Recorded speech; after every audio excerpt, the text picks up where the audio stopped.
Hello, everyone. My name is Paz Gomez. I am a researcher and editor in Impunity Observer, and today we are presenting our monthly live stream where we discuss the state of the rule of law in Latin America. Today we are going to talk about Colombia, after 1 month and a half since Gustavo Petro took office in this country. First, we are going to examine the Impunity Observer coverage on the topic, and then we are going to invite Alejandra Moreno, a Colombian freedom and progress advocate, to learn more of what is occurring in this moment. So, for this, I am going to present Mauro Echeverria, who is a political scientist and researcher for the Impunity Observer. Welcome, Mauro. Hi, Paz. How are you? Fine, thank you. Well, so the Impunity Observer has been covering Colombia since quite time ago, but we're going to focus in the coverage that we have done since Gustavo Petro won the presidential elections, what was occurring before he took office, especially regarding financial markets, and then what happened after he took office, especially regarding foreign policy and the Colombian relationships with Venezuela and even with some other rogue nations that could be worrisome for the region. So please, Mauro, feel free to tell us more about what is this coverage about. Sure, Paz. I'm glad to do so. Regarding foreign policy, Colombia has shifted towards cooperating with authoritarian and mostly leftist regimes. We can see new approaches to Iran, new approaches also to Venezuela, which is historic because Colombia it has restored relations for the first time since 2019, when the Duque administration and Maduro's dictatorship had an impasse. So it's historic. In fact, today the border is reopening, so new people and trucks and drivers will be able now to pass from Colombia to Venezuela and vice versa. So it's kind of an important deal, and we can see that this approach will also affect probably security inside Colombia and also inside the region. We can see that a lot of new approaches to not only to Iran, which is accused of Iran is accused of sheltering and financing global terrorism, but also to Russia and Venezuela, as I already said, and also Nicaragua, Cuba. So they're taking a bigger role in Colombia's foreign policy. For instance, Cuba will be hosting the new peace talks between the Colombian government and terrorist groups. So it's also these authoritarian regimes are taking a lot of importance in Colombia's foreign policy, which is kind of opposite to the way that Duque had taken diplomatic relations. Regarding the markets, we can see that since Petro took office a month and a half ago, the markets had a pessimistic view, and it kind of reflected badly on Colombia. But now, I mean, it's kind of gone steady since for this month and a half. Hasn't dropped like dramatically or anything, but there's still not very optimistic views of Colombia's new government. Thank you, Mauro. And yes, as you said, well, basically, Colombia has a history of the diplomatic relations, especially with the United States, and this idea of promoting the rule of law, the poverty protection, and things like that. So, of course, this caused some concern in the region, and also regarding the topics that we cover here at Impunity Observer. So, well, uh, I would like to also ask you if you have something to add regarding the updates that have been deployed in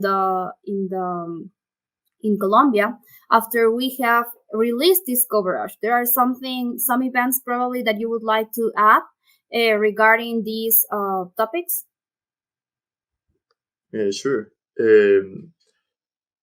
A couple of weeks ago, the Petro administration, members of the Petro administration, had said that they wanted to host a meeting between Petro and Nicolas Maduro, Venezuela's dictator.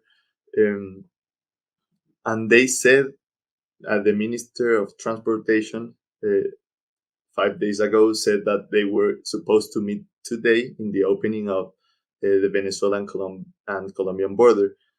However, Petro, in an interview in the United States, stated that there was no meeting planned for today, and Maduro didn't confirm also any meeting today. So we're waiting to see if they're gonna meet finally today, or we will have to wait a longer period of time. But the Colombian ambassador to Venezuela has already stated multiple times that Petro and Maduro will meet sometime soon.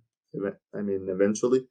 So that's an important aspect, and it's kind of historical because the presidents, the Colombian and the Venezuelan heads of state haven't met in years. So it's something new. Then we can see also that the the Maduro administration, I mean dictatorship, will be the guarantors or the observers of the new peace process between the government and guerrillas in Colombia. And as I said, these processes will be held in Cuba.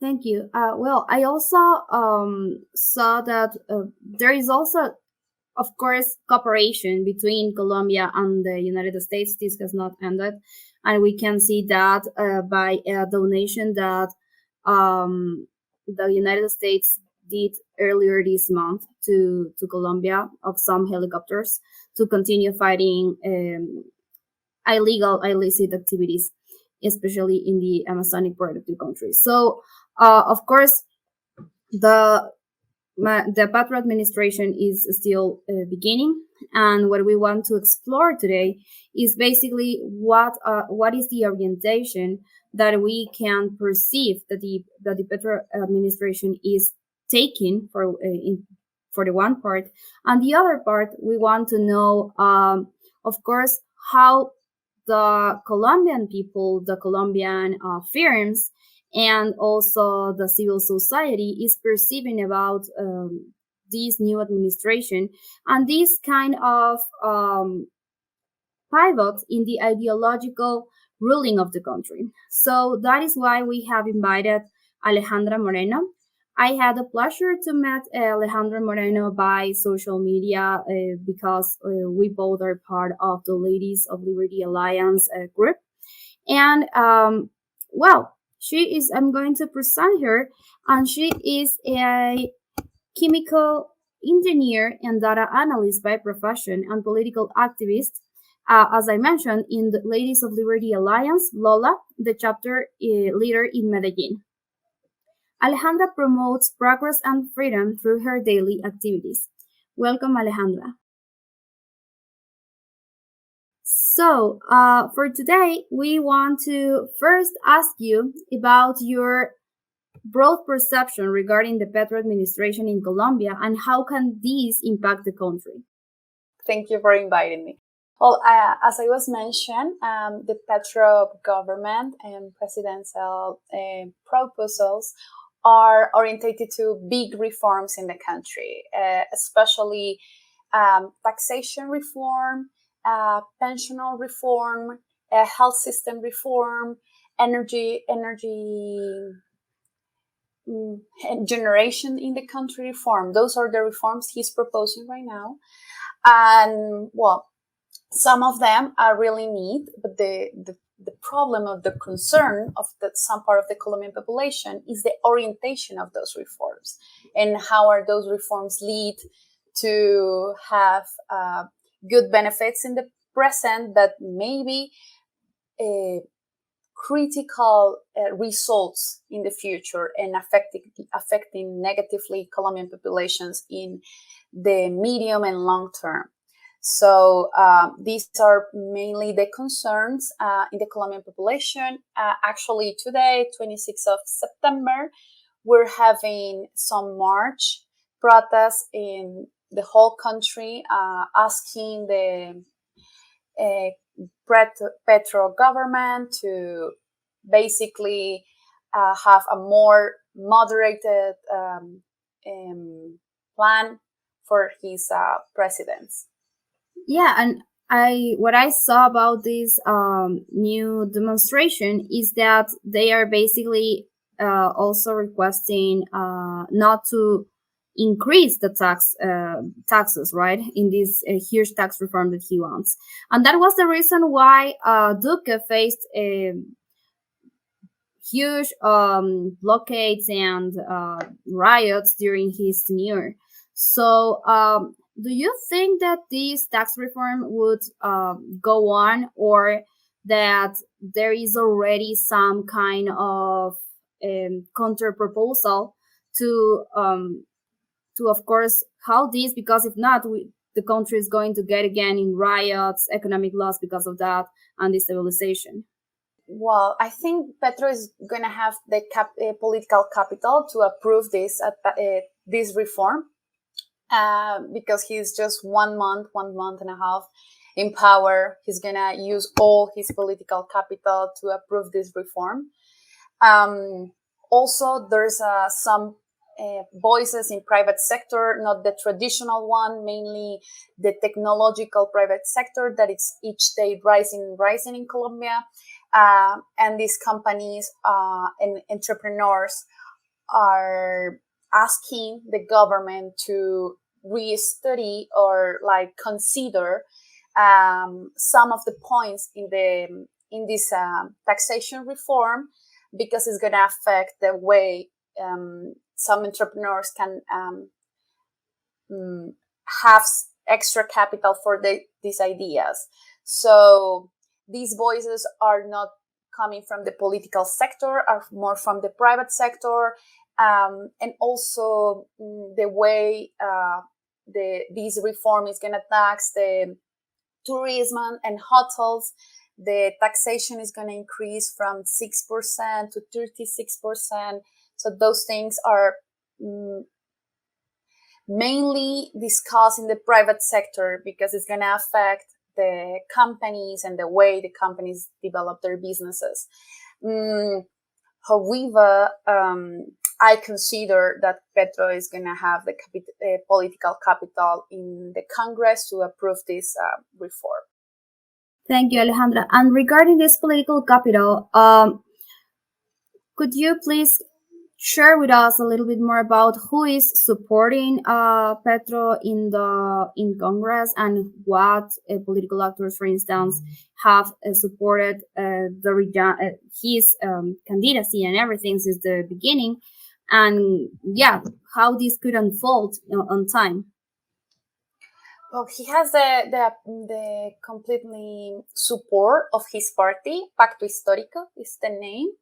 Also, Partido Liberal and Partido Conservador, they joined lately to be part of his government. So that gives to Petro not just like national political capital, but also local political capital.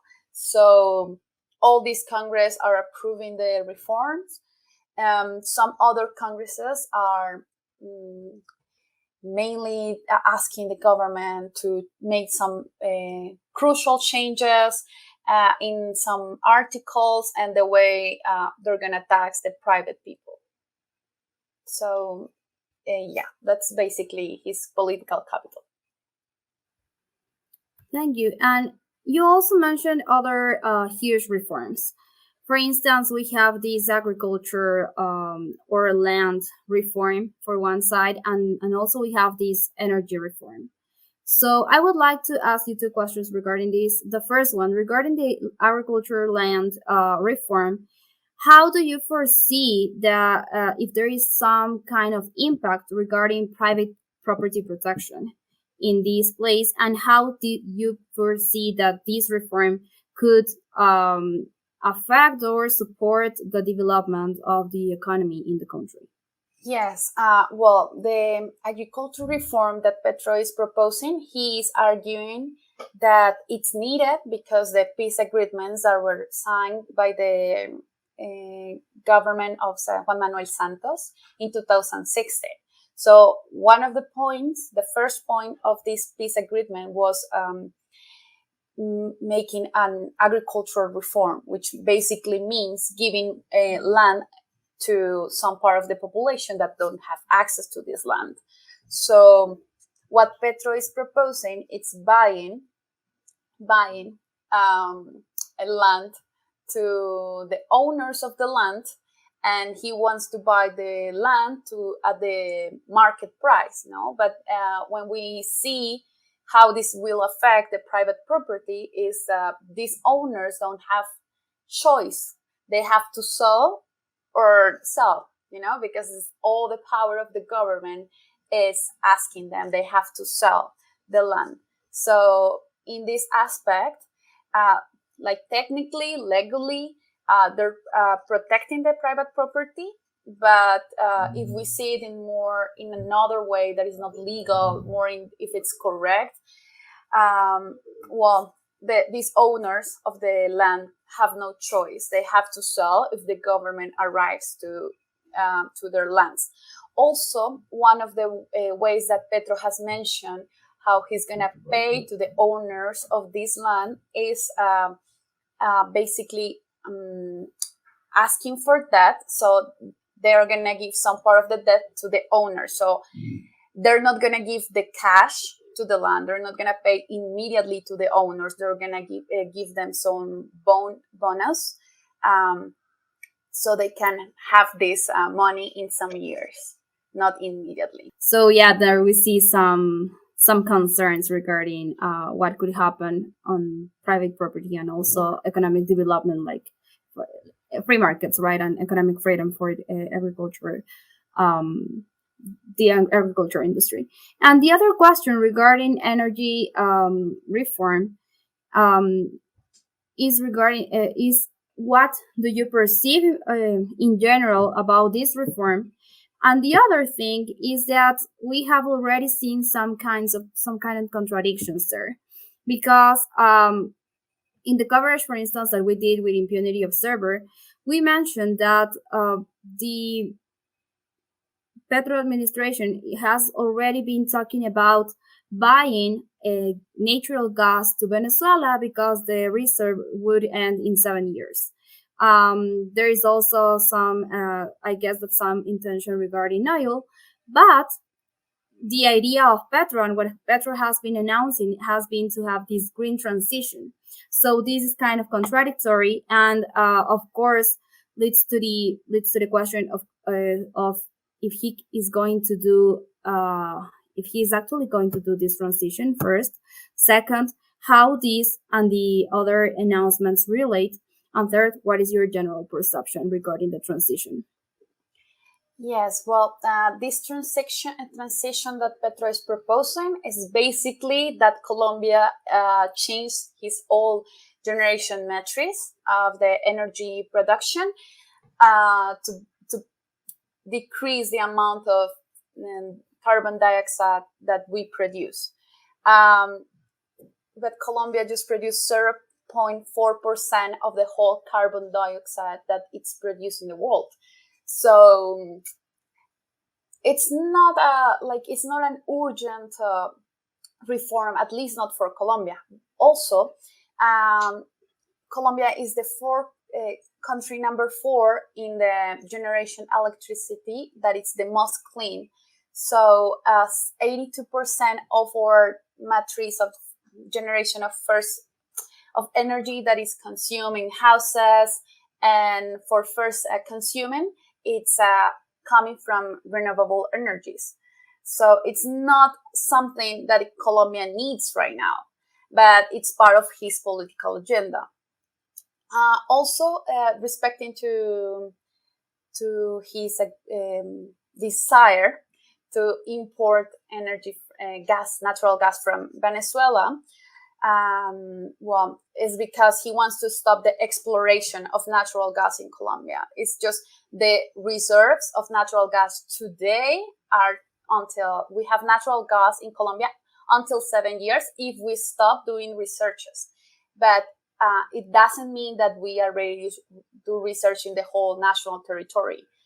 That's just what we know right now. But in the future, if we continue doing some research in Bichada, which is a department close to Venezuela, in the Venezuelan border, in Putumayo, there's a possibility we find more reserves. So it's just that he wants to import natural gas from Venezuela. And for doing that, we need to construct the pipelines to bring the natural gas. And what Petro is proposing is that PDVSA, which is the petroleum company, the national petroleum company from Venezuela, construct all the pipeline. But is PDVSA able to construct that? Does it have the money to do it? Well, we don't know, and we cannot leave for energy independence on a country that cannot guarantee they're not a loyal supplier. We cannot trust on Venezuela to supply energy to Colombia.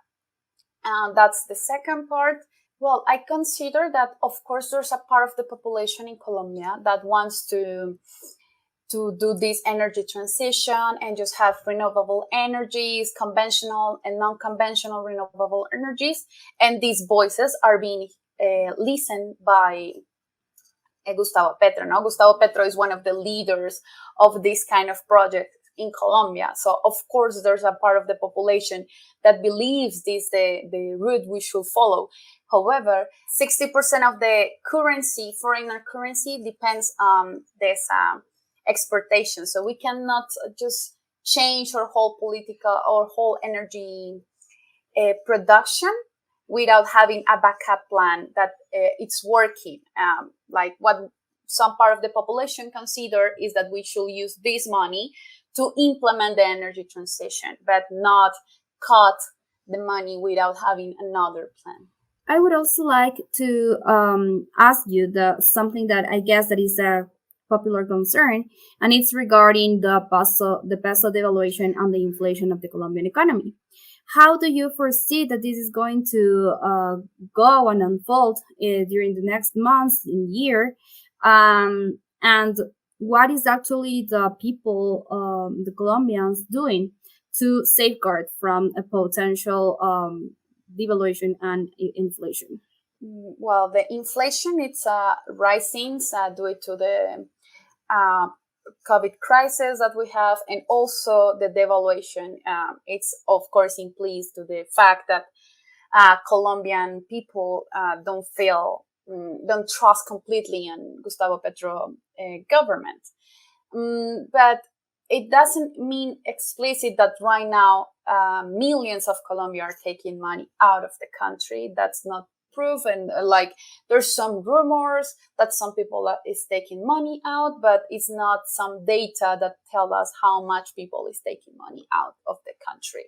Of course, it's happening, but we cannot measure it right now. Some of the people who is like middle high class, they take some part of the money, they go to Miami or they go to Panama, and they they open some bank accounts, they save dollars, so that's the way they can protect themselves from devaluation. For the other people, like in Colombia, we don't have the tradition to, like Argentinians, to buy dollars and save dollars, or we don't have that tradition because mainly it hasn't been needed that much, no? So Colombian people is just literally facing the devaluation by not having the buying power that they used to have before, or even that they used to have some years ago, 2016, 2014. So that's basically what is happening right now. And well, I would like to give the chance tomorrow to ask you a couple of questions also related to foreign policy regarding that, regarding his investigation, and also well, some other concerns that rise for us in this 1 month of Petro's administration. What is concerning a lot is a soaring Iranian presence in the region. Lately, we have seen that. Lately, we have seen that Iran has been present over the last year in countries like Paraguay, Ecuador.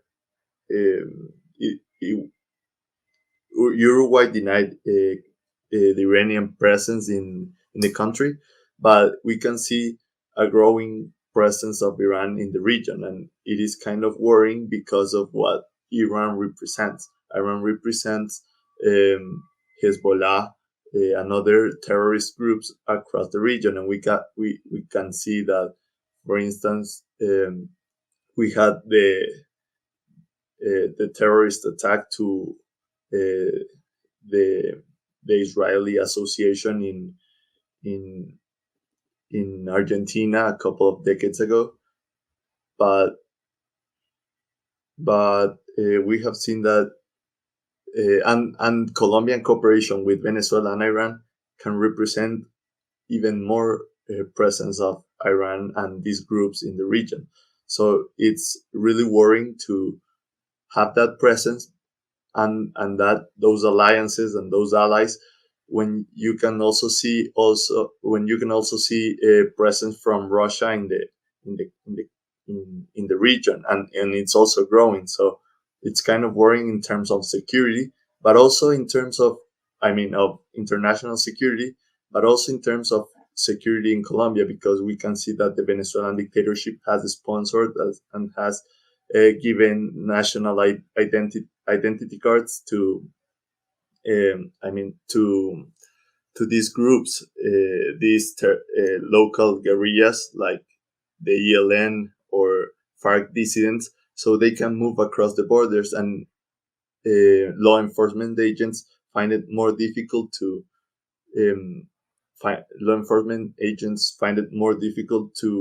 like catch or try to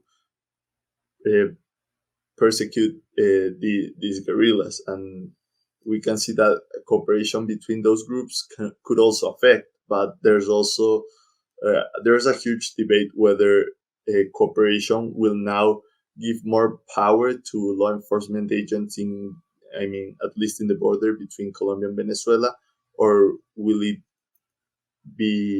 make it easier for these groups, these guerrillas, to move across borders, which makes it really unsafe for both Colombia, Venezuela, and the entire region.